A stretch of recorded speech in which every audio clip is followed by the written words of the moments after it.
Well, in working on creating assessments, and especially as we've transitioned to Common Core, a lot of questions come up about assessing close reading.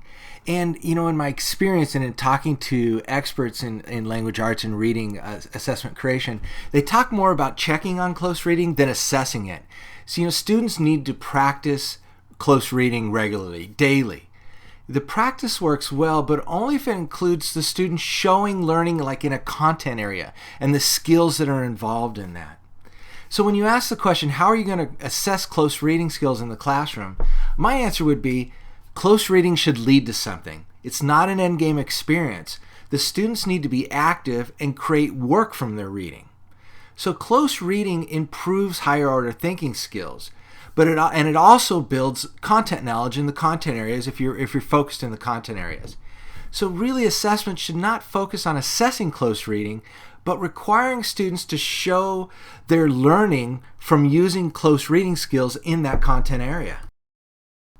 Well, if we're not going to assess close reading, what are students doing while they're close reading? Well, first, they're focusing on the meaning of text. And then they know and comprehend what an author is saying in the text outside of their own opinions. While they're students close reading, they're understanding the author's purpose for actually writing the text, and they're noticing confusing parts of the text that they may need to read again. So rereading is coming into play. They're forming questions about the text to increase their comprehension.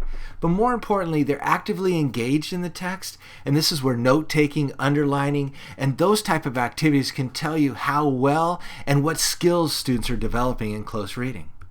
When I talk to people about this and say, don't specifically assess close reading, assess the activities that students are doing while they're expected to be close reading, sometimes I get a pushback because it's saying, well, listen, I need something concrete to see what's going on, and I agree. And so the question is, how will you know students have close reading success? Ask them to cite evidence from the text to support comprehension that you expect from that text that you've assigned. Did the students understand the author's purpose, their meaning from the text? Did they understand what the author wanted them to get from the text, even if they disagreed with the author? Can they cite explicit or specific evidence that the author used to make a point? Are they able to ask and answer text-dependent questions? Students have a deeper understanding of a topic after reading complex text, so they're growing their knowledge. So can they answer questions about the content in that point?